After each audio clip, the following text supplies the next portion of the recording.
and gentlemen, we are here for another great overall overtime. And you hear the sounds of the greatest showman.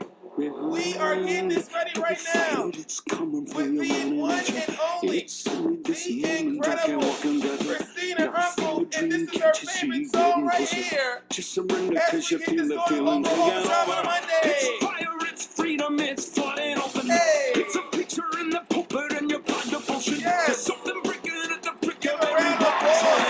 Round of applause.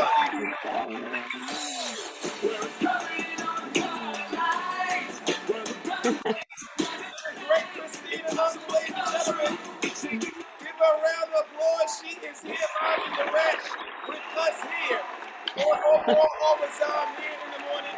Live on Spotify, Green Room, and gonna be on the Bleav Network with that. Christina, how are you doing on this whole Monday?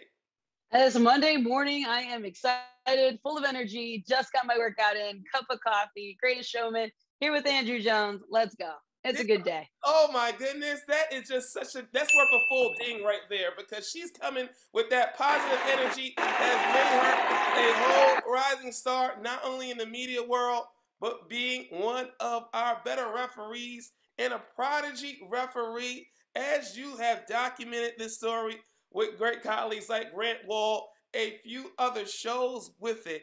At age 10 is when the impetus for you to become a referee and on the journey that you have become on came into place when you had your coach, Bob Harris, chastise you while you were playing soccer with that. At that moment, what led to the sense for you to say, you know what, this could really stick for me right now at age 10? That's a great question, because it didn't at age 10. I mean, the only reason I started officiating was I was kind of like everyone else. I was just popping off at the referee.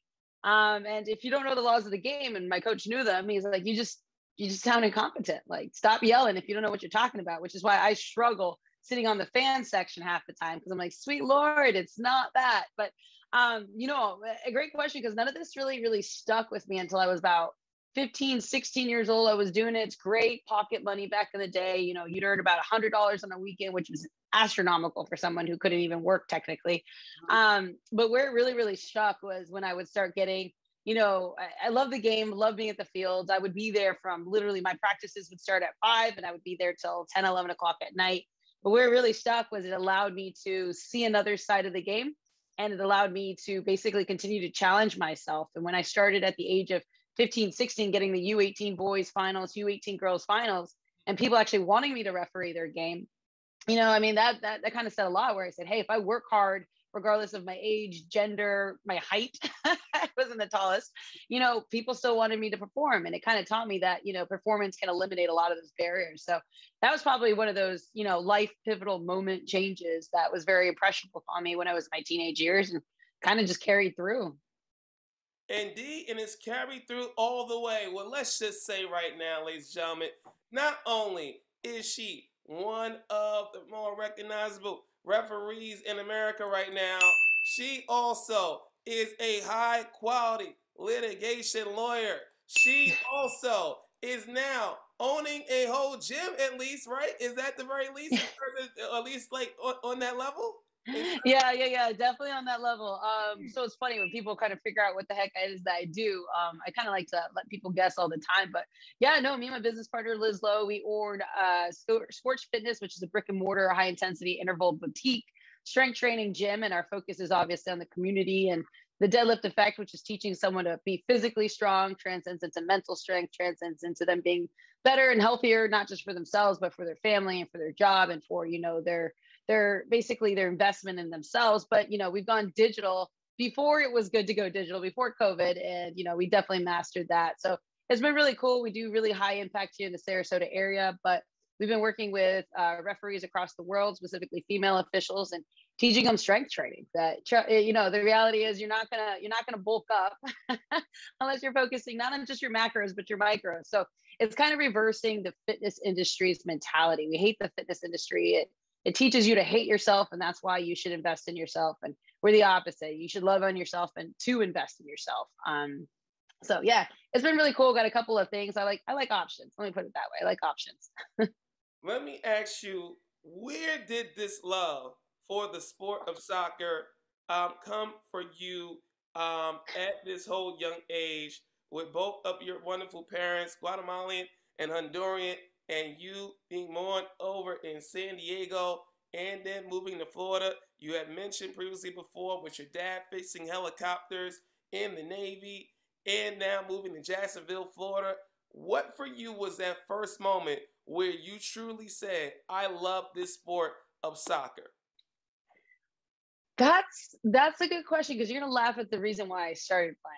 So, culturally, soccer was just the sport. It's a sport for, Latinos.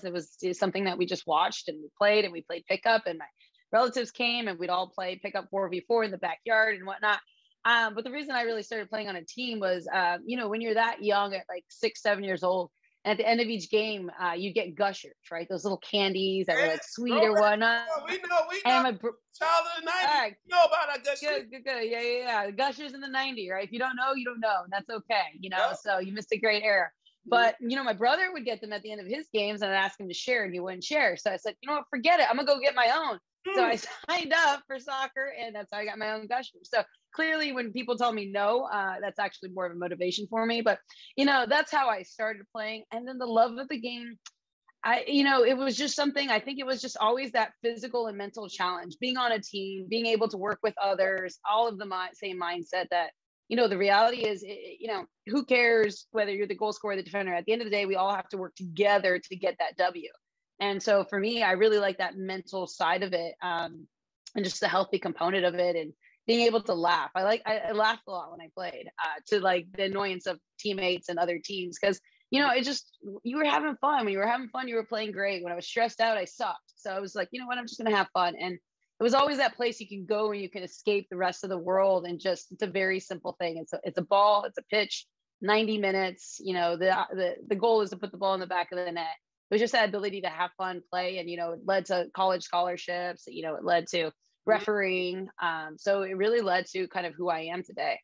And what was your position on the field that got you to Palm Beach Atlantic University? And we will get into that about the 2 ACLs, unfortunately, but leading to the transition that you are where you are today. What was your position on the field? And by the way, shout out to the year 1987, because that's when I was born. So if you're 87, yeah, you're 87 too? 87, baby. May 14, 1987. Hey, the best year all the way with it. I'm Capricorn season, so I'm already 35. January 16, right there with it. 87, the best year, no doubt about it. What was your position on the field in terms of the one that you love to play? And play to until like your final playing days? Yeah, everyone always wants to be that striker, that Alex Morgan, that Ronaldinho, that Christian Press, just score and all those accolades. And so I tried.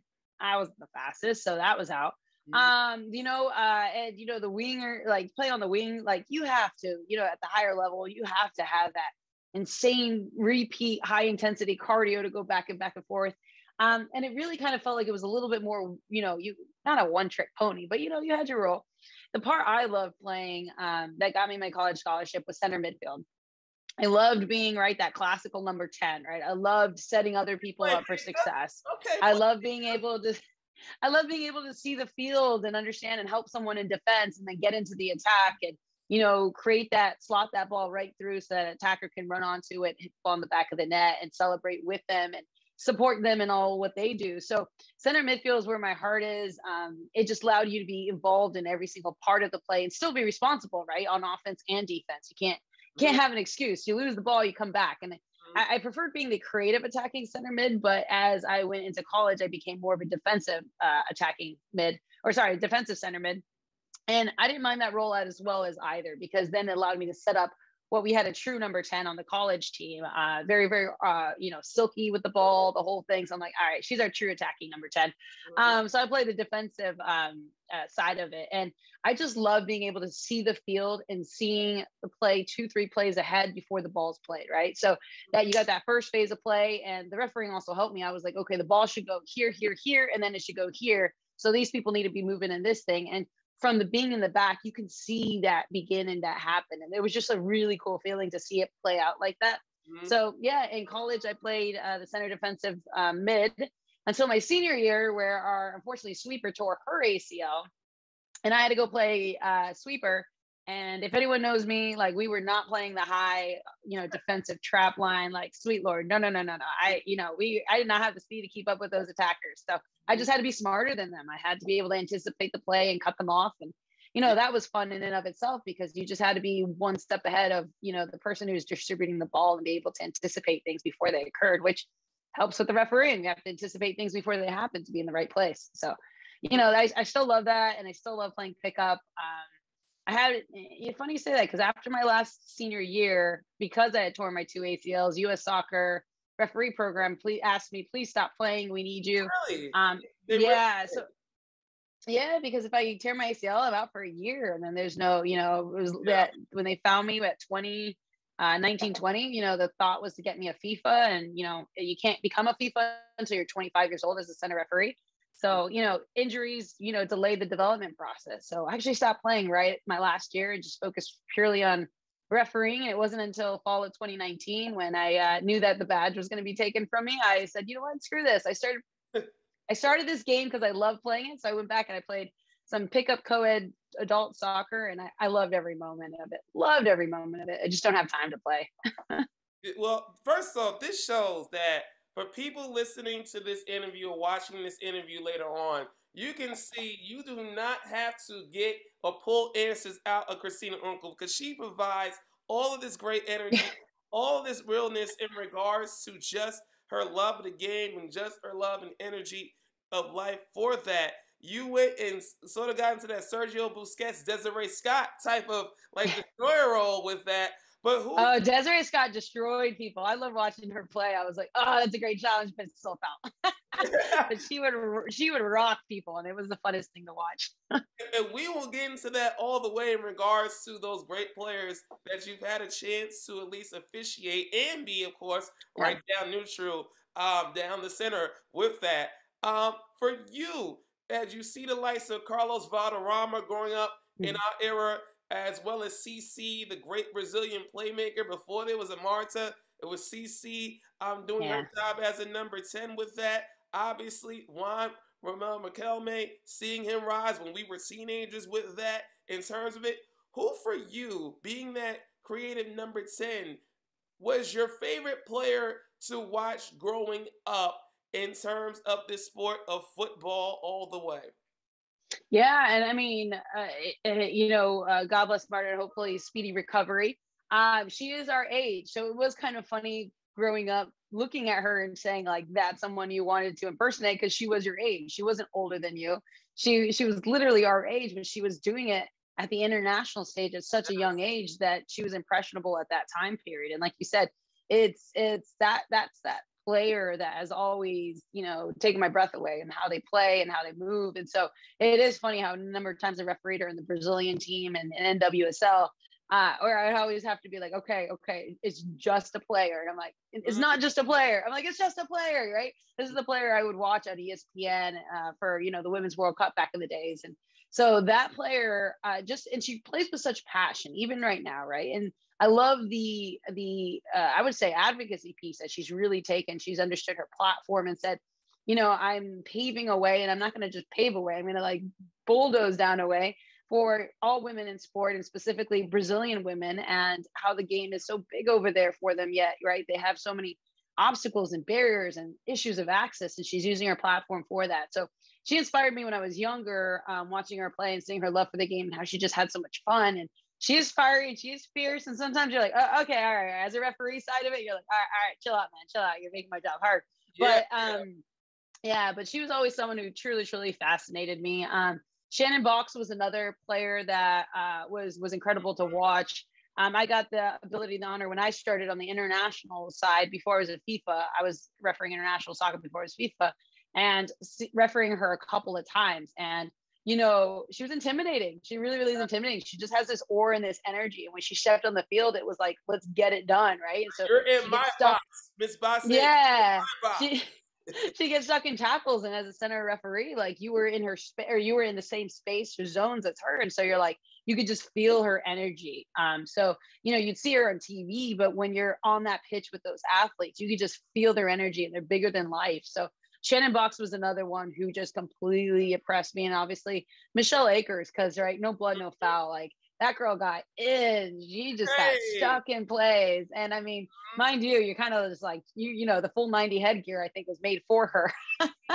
But, yeah, she put her body out there. So those are the three, that really, really inspired me from the women's side. And then, just the natural, Messi, right? Because they're so silky with the ball. And I think that's what it is. They all just love this game. The people that really attract me to it are those who know, like, the greatest showman, right? Like, this is the greatest show. They know that they have this skill and blessing from the Lord, that they are able to play and make a living from it and use it as a platform, but they're having so much fun while they're out there. And you can see that they're not like other typical professional athletes are like, whatever, I'm getting paid, I'm just going to show up. Like, they show up for the people, they show up for the fans and the audience, they show up to entertain. And they love every moment of it, and they don't take it for granted. So those are the players that really draw my eyes and attract me. You really, from your time being on TV, I have never heard you even raise your voice in an audio level that's so I'm gonna be angry like this, or even to the someone comparison to the great Dr. Joe Manchick. And we're gonna get into that in terms of how intriguing it was, where you become the second, at least, referee in the U.S. to be that regular presence on TV after he became the presence that he was with Fox in the middle 2000s. But it's so funny where for you, I've never seen you get which is would be great thing for sure on air, no doubt about it. But I've never seen you get that level on air with it. For you, refereeing, who on the field did you have to officiate where they were just getting a little too mouthy with you, and you had to let them know that you were about that realness all the way in terms of that true bottom-up enduring spirit that you represent on a daily basis? So it's kind of funny that you say that, because my style of officiating was always like, hey, I'm here, 22 players on the field. It's your pitch. It's not mine. I'm just here to make sure you guys don't break your legs, period. Like, the game is, no one's coming to watch the referees. No one's coming to watch me officiate. I got the best seat in the house, but I got to make sure you guys you guys don't break your legs, right? So even at one point, my husband was refereeing Barcelona, Real Madrid, and the Clasico in Miami, and I just started Googling how much each of the athletes on the field cost, and he had over $50 million on the field. I'm like, all right, you don't let those guys break their legs. They're basically breed stock horses. But so my style was very hey, chill. Not that I'm going to be your best friend or whatever, but I'm reasonable, right? If you're chomping at me for any reason, right, on an off period when your emotion's way up here, I'm going to find you in an off period when it's a throw in or a sub and be like, hey, what's up? What am I missing? You're clearly mouthing off at me. Am I missing something? Or, did you have a bad day? What's going on? I kind of felt like therapy sometimes, and it throws the players off because they're actually, before the ball is played, so-and-so's elbowing me. And I'm like, all right, cool. Thanks for letting me know. I can't see everything at all times, especially plays like that. And so I kind of got this, and it's really cool when you get to the higher levels and it's just repeat players. Anytime you're in a professional sport, the players, the coaches, they know you, you should know them and they should know you. Let me clarify, because if you don't have that connection with them, then it's a very hard piece to manage them and understand, where they know where I'm coming from. I know where they're coming from. I know, pet peeves. I know, things that happen off the field that could impact in the field. Right. So, I would just be super chill and kind of hey, it is what it is. And my biggest thing is, don't disrespect me and I'll never disrespect you. So, if you want to come at me and you want to yell about something, just keep it low. We can have a quick professional discussion about it. Bang, bang, bang. What's going on? Cool. I hear you. And, take that in and actually listen to the players. Right. And then some just do it out of frustration. You're and later they apologize. But whenever I had to flip that switch, people knew because they're oh, hot damn, she pissed. And I'm yeah, I don't get pissed. And, the parts that only really ticked me off when I was officiating was when people were truly trying to hurt someone, right? Where they were just coming in, studs in to just break someone's leg on purpose. That stuff doesn't belong in the game, right? We love this game, maybe because I'm sensitive because I tore my ACL twice. And the first time, you know, that aggravated the situation with someone just coming in to hurt me and just studs right into the high knee when the ball's on the ground. Is That that like how you, that's is that how you saw your first ACL? Was someone coming in? no, that's what started it. My senior year, I was playing against this team, and unfortunately, we were crushing them. And you could just the girl, like the videotape just shows, just came like 30 yards away and just launched full studs right into the outside of my left knee while I was dribbling on the right hand side and just wiped me out. And so it wasn't even attempting to play the ball. So like, and so then you know my knee got aggravated, and then eventually tore it my sophomore year of college, and then retore it again and just played on it my senior year because I was like, I'm not redshirting. Like I got stuff to do. I got to get out of here. Yeah. Wow. But you know, like that's the stuff that would make me lose it was when people went out of their way to just hurt someone or were completely disrespectful, whether it was a racist issue or you know, even the sexist issues, like those would drive me nuts. And more when it was a woman who was being sexist to me about refereeing, like those things would tick me off. So you would know when I flip my switch, and a lot of the time I would just get like real angry face. I'm like, you're dead to me. You're dead to me. Don't come back. And then they usually come back and apologize, and then we make up. So Hey, I mean, they have to see that side of you because they may think that you are this nice, demure person who's on her scholarly flow, but then they got to know that you are truly about it if need be, and how you have to lay it down on that. And I'm glad you mentioned the safety thing because that is something that you really do emphasize in your whole entire analyst work. And one of those moments particularly was just obviously a few weeks ago with the second leg between Liverpool and Inter Milan in round of 16 in the Champions League. And you had Alexis Sanchez have that high challenge on Thiago, and it was ironic enough because they're actually friendly, obviously, with each other from their times at Barcelona with it, and there was no malice with it. But yeah, it's something where he still went high on his whole knee despite getting the ball, and I don't think a lot of people understand that just because you get the ball doesn't mean that it's not a dangerous challenge, and that's a challenge where his momentum and Jamie Carragher and Michael Richards were trying to have a civil discussion with you. He wasn't trying to be malicious. The fact is, you can't go into another player's way like that when you could have caution to really not do that type of challenge. We don't want to see these that went crazy 80s and 90s. So when you get into that discussion, emphasizing the safety, do you feel a lot of fans and players miss that element in regards to not understanding how important that should be? Yeah, they do, and I don't blame them fully for it because, right, I've had a training since for the past 34, so the past 24 years, my mindset has been trained on weekends in cold conference rooms with really bad tea. I bring my own tea to conferences. You know, if you a first grassroots brand new referee, if they step out of a course, the only thing, at least back in the day, and you know, with Florida, now that I'm running it, you know, the number one thing I want them to walk out with is, what is your role of primary responsibility? Safety of the players. That's our number one role. Above all the laws, above everything, should be safety of the players. That's the reason we're there in the first place, right? You know, I mean, and obviously to fight over throw-ins, which drive me nuts. I'm like, whoever picks up the ball first gets it. Like, if I don't know, whoever picks up the ball first gets it, right? Like, you put the effort in. But you know, safety of the players. And it's funny you say that because like back in, I swear it was like 2008, 2009. And then the philosophies changed, et cetera. In U.S. soccer, the coaches and the players, right, from the coaches from back in the day were like, hey, if the player gets studs up, but on all ball before, we don't want to foul. We're like, all right. So that was the direction we were getting from our bosses in the referee department. That lasted like a hot year, if that. Because remember, it was the first year of DA finals that they ever had. I was out there. It was all FIFA referees. It was really cool. And me and my friend Armando, we were grade 5 state referees just coming up. So we were working with FIFA referees. We're like, this is insane. So yeah, that we were applying that application. You know, if you get all ball with studs, even if your studs are exposed, you're coming in at 120 miles per hour. We don't care. It's not a foul. Yeah. That entire tournament by day 3, day 4, they're like, never mind. The coaches were like, we don't want that. Like if they come in studs in, et cetera, like we can't heal a broken leg. And so that old school mentality of saying, oh, that's just a hard fought ball. It's like, that's gone. That's past. Right. And so we talk about the modern game. We talk about the modern referee. We talk about the modern, you know, acceptance. And all of that stuff is historical. Like that playing, even though if you watch the Scottish Premier League, that still applies over there, man. They just kill each other.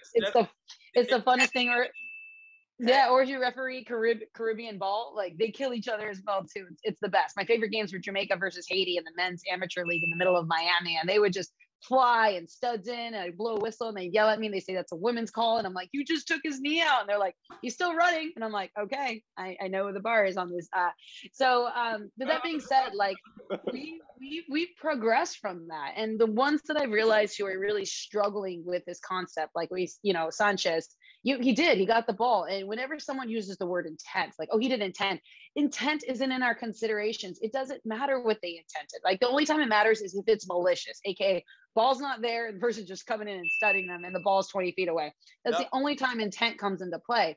But when it's a fair challenge for the ball or when the ball is nearby, intent doesn't matter. So I'm going to create a GIF where like anytime an announcer or broadcaster or anyone says, oh, they don't have intent, I'm going to like cringe on it. Because like I need to pound that out from everyone's head. Intent doesn't matter unless the ball is not there. Kawhi has to laugh at that, by the way. Kawhi has to laugh at that right there, because that gift would be so needed and necessary with that, so they can understand like what the importance is. But you know what? Like that's kind of the whole point of why I'm doing this in the first place, right? So I believe your values don't matter unless you're willing to sacrifice something for them, right? Because if not, then they're just desires. They're not an actual true core value of yours. And a core value of mine is truly education and bridging the gap, right? So, people like say we're super divided, and yes, we see a lot of division within not just our country, but the world, etc.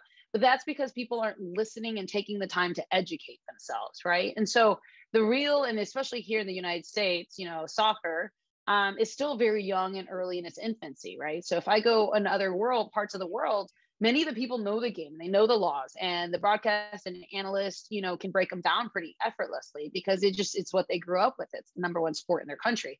Here in the United States, soccer is respectively number 4, number 5, right? So the mainstream doesn't know the laws. They don't know, everyone says rules, but it's truly laws of the game. But in broadcasting world, they don't like to say laws, they say rules. So just, I'm clarifying that. I fought that battle. I've lost in corporate HR role on that. But for me, it's just like, okay, the best way I can protect my community, the referee community, and not in the defense of them, but in the education component, is educating the viewers as to the actual proper application and perspective of how we apply the laws. Like, how is the law written? And then what do we use to apply it? And that's where my legal brain kind of comes in, because I'm like, the laws are like statutes. This is super boring. Sorry, guys. I'm like dorking out legally right now. This is great right here, because the laws are like passion for it. Yeah, the laws are like statutes. They're written by legislation, aka IFAB.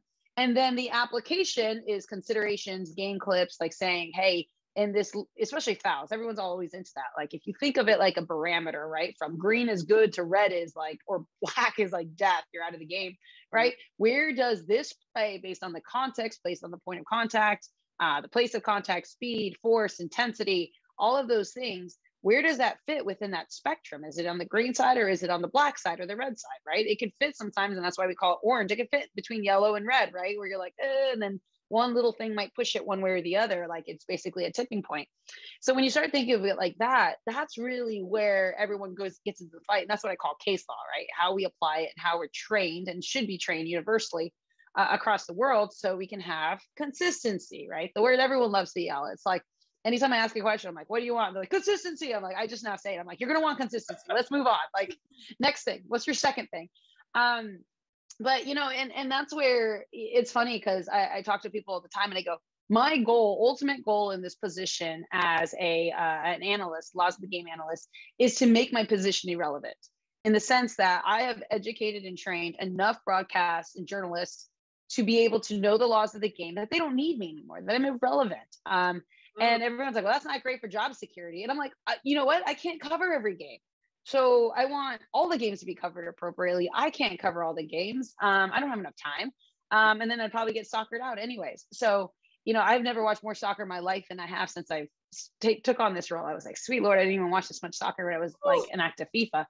But, my role truly, truly is that. And I think the one thing I really love stepping into this role is the number of people who have such high commitment to their craft that are play-by-play analysts, color commentators, on set, everything, even the people from the back, from camera people to producers, everyone truly wants to know because they want to make sure they put the best product out there. And they want to make sure they educate the fans appropriately. And so a lot of these analysts and if I listen to them, even if I'm not on that show or whatnot, they're like, hey, send me any info or thoughts that you think. So like they'll break down a play and I'll be like, hey, this is good, tweak this language, and here we go.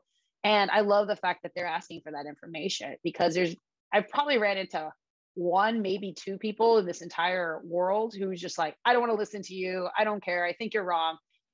Just a closed mindset. And I'm like, no problem. The game's going to pass you. It's going to evolve beyond you. You're going to make a statement that's irrelevant. And there's some people who have this mindset, like thinking, I know it. And then they say it and they're so adamant about it. And then the world hates on them. And then they come back and they're like, I messed up. And I'm like, it's okay. Come back to the fold. So, it's been exciting. It's been exciting working with many of them. It's a different way of working with a team than I'm used to. All those that want to do that nonsense towards giving you disparaging comments over that, they get this sound. They get the prices right there. All the way. But you only need like one of those, so you're good. Because like 99, I'm not gonna let that 1% ruin it. 99 are incredible. All the producers have been incredible. They're all just a growth mindset, and they're all about changing the game too. They're all about presenting soccer in this United States differently, right? And actually bringing and eliminating access and letting people think about it. How many times were we able to watch Serie A, Scottish Premier League, anything in CONMEBOL, like Argentina, Chinese Federation, all in one flick and on one television? I'm like, no wonder I didn't watch before. It's just incredible, especially how Paramount has just, gone in and taken the lion's share of games. It's just effortless now. You just need 3 apps, it feels like, and I won't name all 3 of them that you need, but you can watch anything now.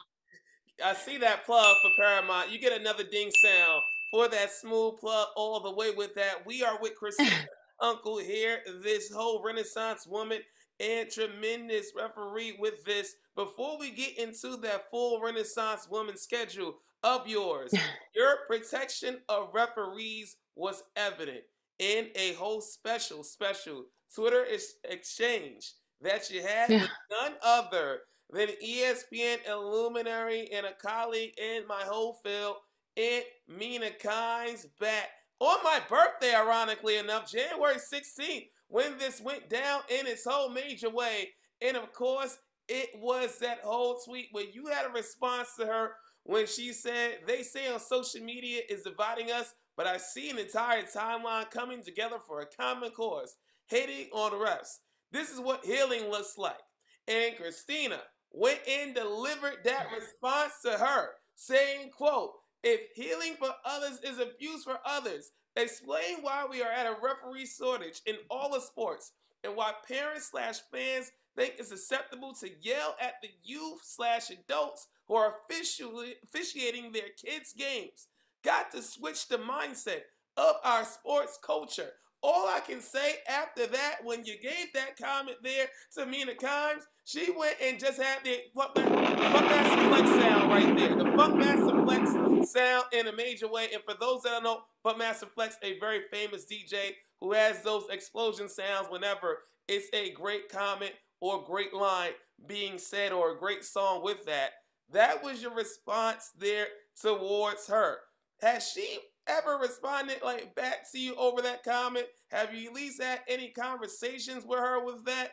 And what for you was that impetus where you felt, hey, I need to protect referees in terms of this image? Why do we have to have these negative connotations placed on referees? Your whole thoughts about that exchange, Ms. Unkel. Yeah. No, and I mean, first of all, on record, Mina is an incredible analyst, like switching the game, where we're going, and breaking down sports is freaking brilliant and funny.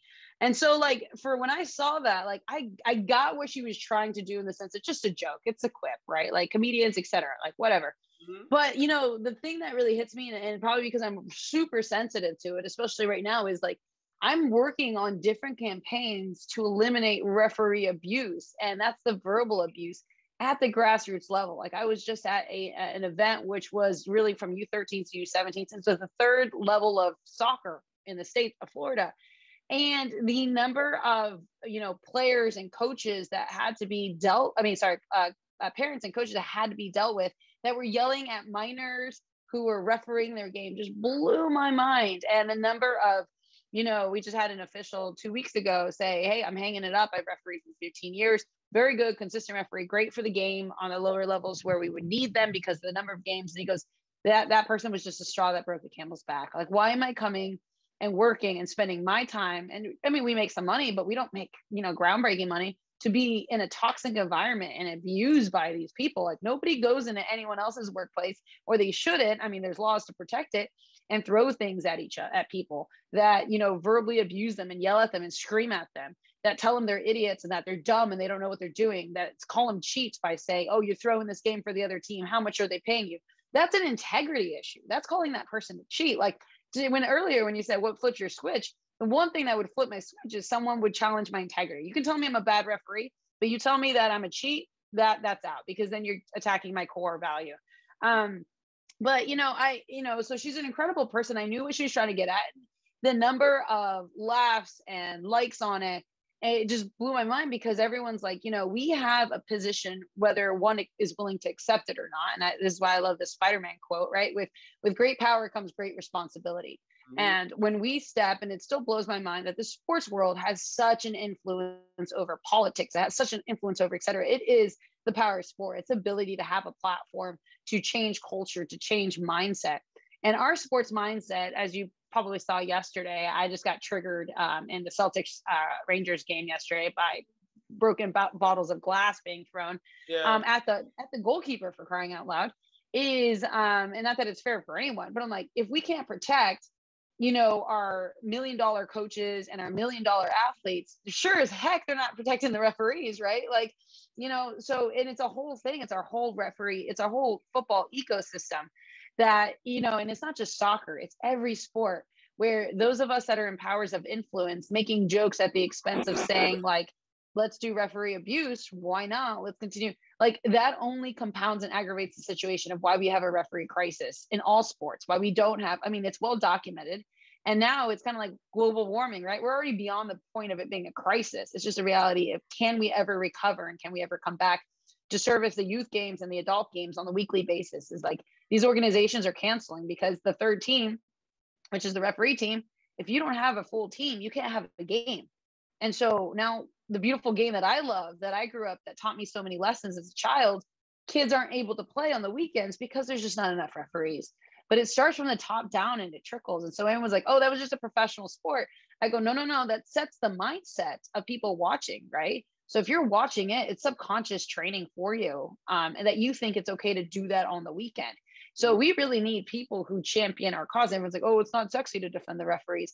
No, it's not. But you know what? How about we just defend humanity and dignity, for crying out loud? And so that's kind of the component I got to. And Nina probably has like 1 million people who go back at her. And some of the comments to her are disparaging, and that's not appropriate either. So we haven't had that exchange or any kind of a conversation. I'm open to conversations with these people who have influence to work with me on the 13 campaign to say, how do we flip the sports mindset? And like I said, it's not one sport. It's not one part of the country. It's not one federation. It's not one club. It's universal, and it's throughout, and it's systemic now. We've institutionalized it, especially in soccer, saying it's okay to physically throw things, verbally. It's okay to verbally abuse people.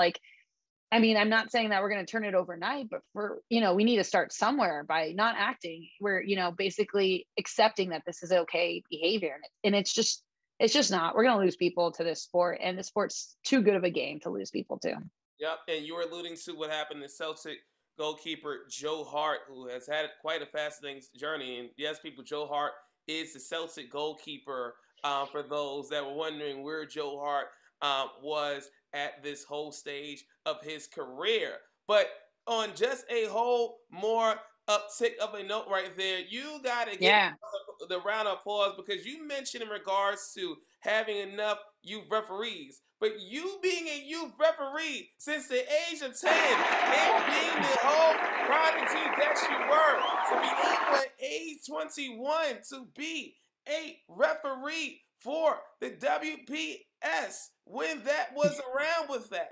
I mean, you literally are a whole prodigy in this whole referee profession with that. Where for you, getting that sense right there, and you mentioned, of course, when you had this really funny moment when you were dealing with with Florida's head referee honcho, with referee head honcho Joe, when you were yelling at him during a game, Yeah.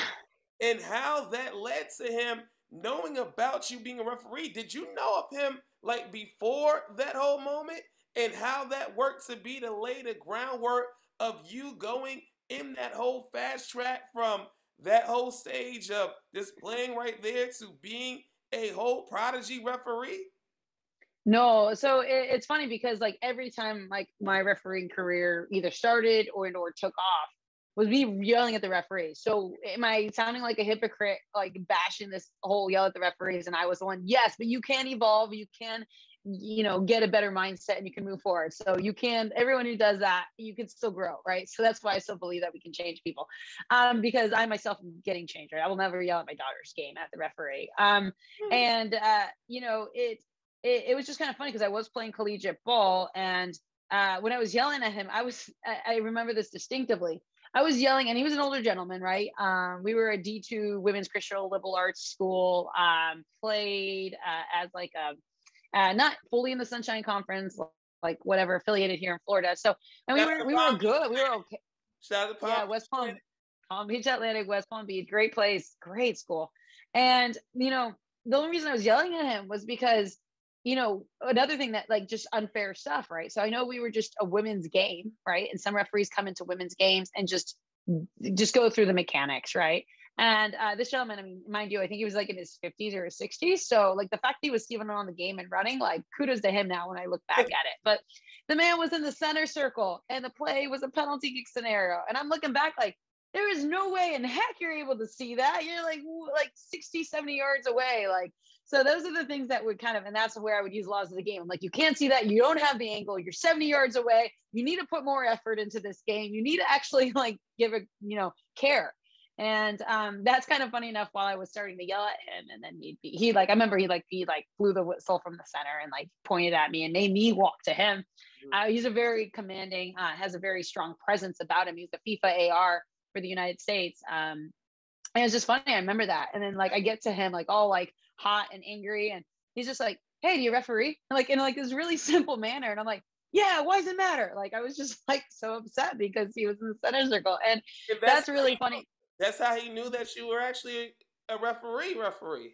Yeah. And so that's how he knew. And it was funny because from that standpoint, I got an email the next day inviting me to ODP Internationals that was down in the Fort Lauderdale area. I had no idea. I was 18, 19. If you asked me back in the day what my grade was as a referee, because we have grades, I would have said I'm like 12, I'm in high school, or I'm a freshman in college. Like I had no idea any of that stuff. So what you don't know, you don't know. And so that's kind of the beauty and the excitement that, I and, my husband and others that are at our level now is really identifying officials early on. And even those who may not have been identified, but who have matured at a later time period, who can perform and excel at that game. So it's us giving back in the same way that someone did for me. My mantra right now in life is, I need to be the person that I needed when I was a referee coming up, right? There was a lot of things that were missing that I needed to perform and to be at the highest level that either I had to do for myself or I just didn't know. So, that kind of stuff, gets me, fuels me. I was at what they call Commissioner's Cup here in FYSA, Florida Youth Soccer this weekend, popping in and out, and to see the young referees and to, I had an opening statement with them before they set out for the first games of the tournament. And my only statement one of my statements to them was, like, thanks for coming in the first place. This is these kids' World Cup. It's either this or not. And this is their World Cup. Treat it like a World Cup. And this is also your road to being selected to represent Florida at the youth summer tournaments. And you can see a lot of their eyes just open up being like, wait, we can represent Florida. Like there's a path. And I'm like, I'm going to use the word referee career. You're going to laugh because many of you guys are just doing it for the money. And there's nothing wrong with that. But, there's so much opportunity in sport. And, the quicker I can teach people that early on, the quicker we can keep them in the game and we can identify those referees at a younger age where I say, once they drink the Kool-Aid, they can't go back. So I'm trying to find people to drink the Kool-Aid, basically. And that's the thing, because you were able to drink that Kool-Aid from age 10 at such that age, but yet still playing soccer and then just being a normal kid, just growing up in Yeah. the whole country with that. What was your schedule? Because you said you were getting paid and getting that independence at an early age. Like, when was the first game that you got paid? And how was that schedule for you going from then before high school, junior high school to high school? Were you still refereeing like during your high school time while you were also playing in high Yeah. school? Yeah, that's a great question. This is actually one of the best jobs for kids, especially those who are playing sport. Because like if I had practice on Tuesdays and Thursdays, on Monday and Wednesday, you would find me at the local recreational club or the semi-competitive refereeing those games and making 50, $60 back in the day. Now you can do like an MLS next game and make $100 refereeing an under 17. I'm about to go get my recertification and go out there, like $100 for 70 minutes, like sign Wow. me up, right?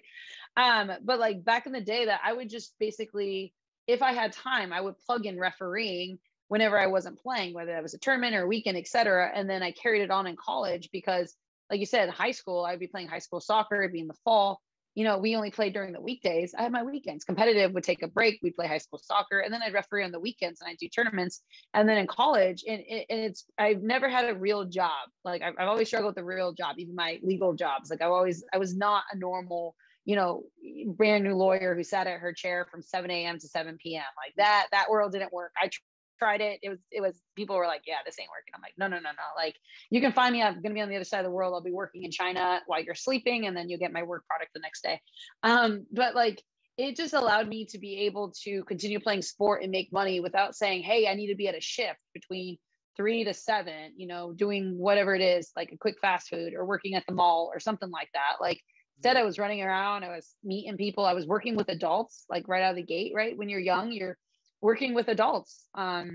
You're a minor working with adults and learning from them and learning what not to do as well as to what to do, right? So it made you have to mature really, really quickly. You had to worry about your own schedule, and email just came out crazy, right? Email just came out. So like you had to respond to your signer. And, really God bless my parents for, I didn't really ask them. I just kind of told them, I'm like, hey, I got to be at the fields at like 6 o'clock for a kickoff for an under 6 game. I need to be at the field by 5:30. And they just made it work. And so kudos to them. Those people have, security in my life. For the rest, I owe them so much. Because I didn't really ask. I told, and, they believed in the American dream. And they're like, well, this is part of Christina's American dream of let me support her. So they never had a whole trying to steer you into the direction of like want to be doctor, or the route of you being like the lawyer that you were. That was something where they were like, hey, this is her passion with this, in terms of not Yeah. playing soccer, but doing this, in the fact that she's also earning her own money doing that. That they never tried to steer you away from that, or be like skeptical of it at all. No, that's kind of where their family, their parents made a decision. They were born in another country to say, hey, let's come to America and give my children an opportunity, right? And that was ingrained in them, that, and specifically education. If you could, no one can take your education away from you. That's, no one can tear up your degree. No one can get rid of that, right? So for them, they really believe that you can be anyone you wanted to be. And the beauty of them having that mindset and telling me that all the time, regardless of my culture, that women shouldn't be, heads of households, regardless of, my age and my background and obstacles and barriers. One, probably because they didn't realize that stuff existed either. I was super ignorant growing up, and I love that ignorance because, ignorance is bliss, because I didn't know that there was a ceiling. I didn't look and say, oh, my goal can only be this high because there's, institutionalized barriers or glass ceilings.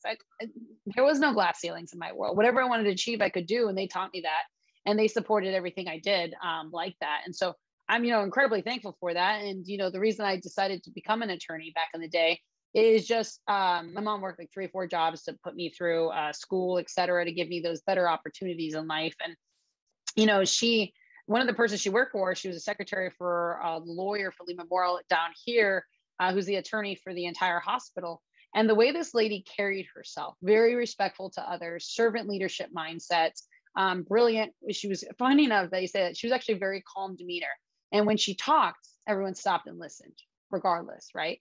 And I was like, I don't know what that lady does, but I want to be her. All right. I want to be her where, she listens to people and she takes in the information and she's reflective and thoughtful about it. And then when she does speak, it's quality, right? It's not about quantity, it's about quality. And my mom was like, oh, she's a lawyer. I'm like, cool, I'll be a lawyer. And I had no idea what that meant. So thankfully, that worked out, because those skills and abilities and the ability to advocate for others has kind of become just a central core theme of my life, regardless of what area or industry I'm working in. And what age was that where you got the impetus of being a lawyer right there? That was that, Oh, that would have been at probably around the same time I started refereeing, like 11, 12. Perfect.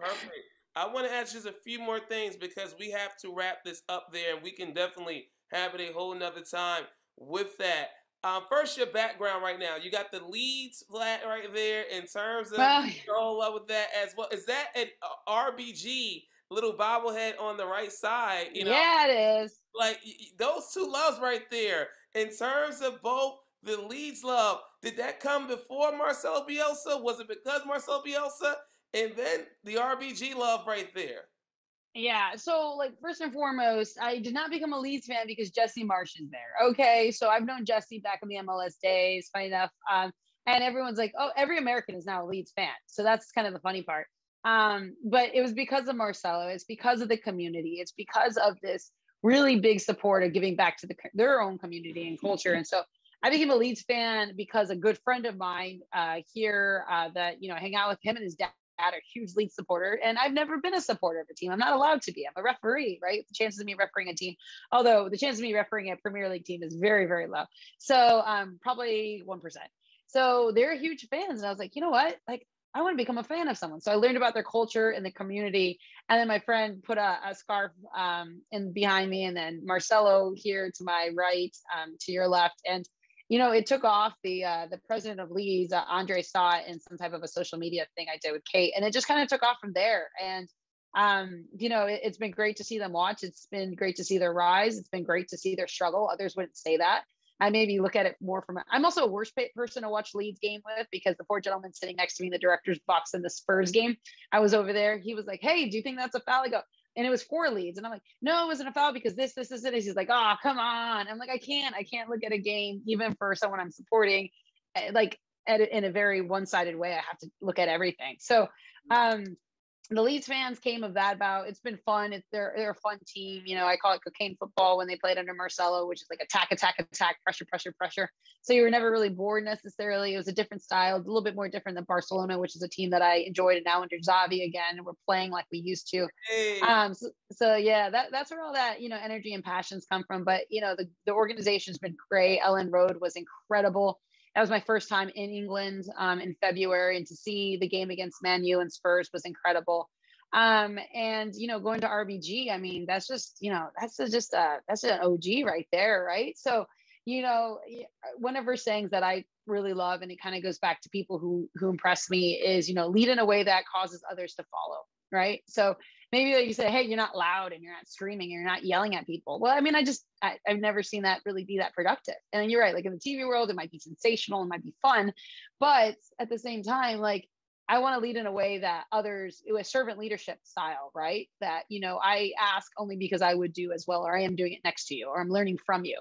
And I want to lead in a way that doesn't disparage or, basically push people aside, or, this world is saying everyone's either far left or far right or extreme. The reality is the majority of us are in the middle, right? And, there's one thing that pushes us left or right to a little bit in the sense of whatever it is, right? Not just politics, but anything. And so, when you lead in a way that gets others to understand your side and you listen to them, that's, what RBG really meant. And I always loved her quote when they asked her, when will it be enough? How many, U.S. Supreme Court justices will it be enough on the bench? And she goes, when there are 9. And they're laughing. And, people take that and saying, oh, women, feminists just want to eliminate men. I'm like, no. We're only stronger when we use all of our humanity, regardless of your identification or profile. Who cares? If you get the job done, you get the job done, right? But I like that quote because it really proves kind of to that point is we're flipping the mindset again, right? Where, we've always had 9 men on the Supreme Court. No one said that wasn't appropriate. it, right? And it's because that's how we wrote the laws, and that's how we wrote the rules, or that's how we wrote the rules. But now it's time to change the rules, but not just change them saying, okay, it's now women's time to have everything. We need to change it where everyone gets to say in what's happening, from whether it's race, gender identification, disability, etc. Like, everyone should be at that table. I should look around. And so I'm very, very, tuned into that. So when I see certain things and I look and I'm like, can you not get even on the optics? Like, how can you not sprinkle in something, for crying out loud? It blows my mind. And it just comes back to the core value of the education piece, right? What you don't know, you don't know. And that's a nice way to say you're kind of ignorant. But, if and some people haven't walked in our shoes, right? They don't know what it feels like to be, a Hispanic, Latina, in the corporate, in the legal world, in litigation, where I wouldn't really litigate against minorities, let alone minority women, right? What it needs to take, that we have allyship, and not just mentoring, but sponsoring and bringing others up and creating it. And yes, you got to be qualified, but there's plenty of qualified people out there. And that's why the other day when we had our Supreme Court hearing, I was like, how can this country not be excited, whether you like or you don't, for whatever values or whatever, et cetera, but how can we not be excited that we're now tapping into an entire set of skills and talents that we historically have never tapped into and looked at? And there was more than enough qualified individuals. And I'm excited about that. And Christina, she's the most qualified. Oh, she's brilliant. Yeah. I mean, Katanja Jackson, and I may be biased also, Thurgood Marshall and me and Bleav, but I feel like they're the two most qualified people in NRBG, like, ever. Because that's why people say, like, they're like, even if you didn't like Judge Amy, like, for whatever reason, like, she's a brilliant woman. Like, right, she's just brilliant. Like, I was like, those people that should be there should just be ridiculously brilliant, and they've all been brilliant. And so I'm like, okay, that's cool. That's kind of you say that. I can't. Amy Coney Barrett, she probably has seen me in terms of stuff like that, but that's because of political leanings near or there with that. But that's for another time with that. To wrap up, sorry to the great Sertet, the great Sertet uncle. I don't have time for him. We'll have time for the great Sertet husband for that, as well as our great colleague Kate Abdo, even though she'll probably get at me because I'm giving Man City more love than her United. Yeah, for sure. Because you know how Kate keeps it real like that. Like, she keeps it real. Kate keeps it very Manchester all the way. Our good colleague and friend Kate Abdo. But that's for another time with that. To close, I was going to ask you, as another great part of your background, your wonderful background there, I don't know, in terms of that painting, is that a Frida Kahlo painting that you have at the back, where it's always been so great whenever you are remote at home and you're able to do a segment? What is that wonderful painting in the back of you, in between that Leafs flag and that RBG bobblehead?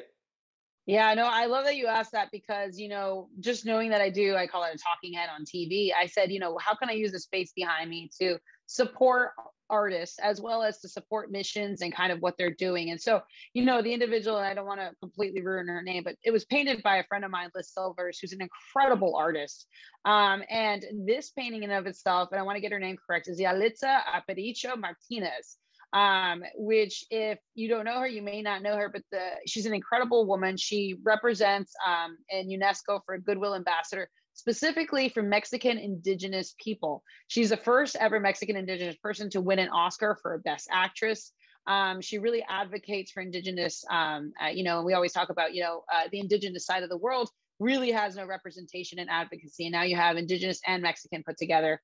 She's recognized by Time Magazine as one of the top 100 most influential people in the world back in 2019. And, her space, she's doing good things for people who aren't, maybe familiar with it, but she's really paving a way. So anytime you see an art piece behind me, it's usually representative and symbolic of something. And the pieces get sold, and then it goes back to a nonprofit selected by that artist. So Liz selected a nonprofit, which is for Hispanic Latinos. It's an art nonprofit. So anytime you see something and it revolves, aside from RBG, that was just a private commission. But, anytime you see an art piece behind me, I'm working with this other group that focuses on, world issues. And, the pieces I picked were sports and disability. And those pieces will go behind me. It's all to fundraise for a nonprofit and also to bring awareness. So if I could use a space behind me to make people look, why not? Although it is funny because Nico Cantor, he posted, he was like, that looks a lot like Jenny Chu. And then I'm like, oh my goodness. Wait, where? Nico? Nico. No, it does. There's photos. Like you put Jenny Chu. Yeah, you put Jenny Chu next to Yalitza, and they look very, very close. And I mean, Jenny Chu's Mexican, so it's the look of it is very almost on point. So they're like, "Why does Christina have a photo of Jenny Chu behind her?" And I'm like, "That's actually pretty funny." So, does Jenny agree with that doppelganger comparison? Because I can't. that's a good question. I haven't asked her. I would love to see her opinion because I think she would tell Yeah. Nico the 2020 lens crafters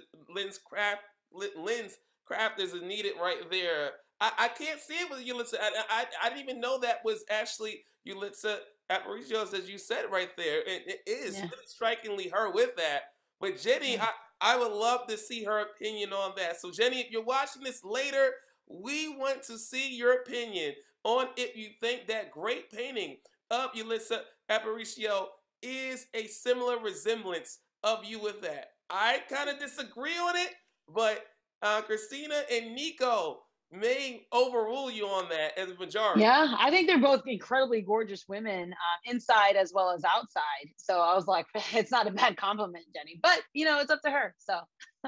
Well, just incredible spirit that you are, and it really speaks towards not only humanity, that Christian sense in you, whether you're Christian or not or whatnot, but really that sense in terms of having that Jesus type role with that. You get a round of applause, Christina.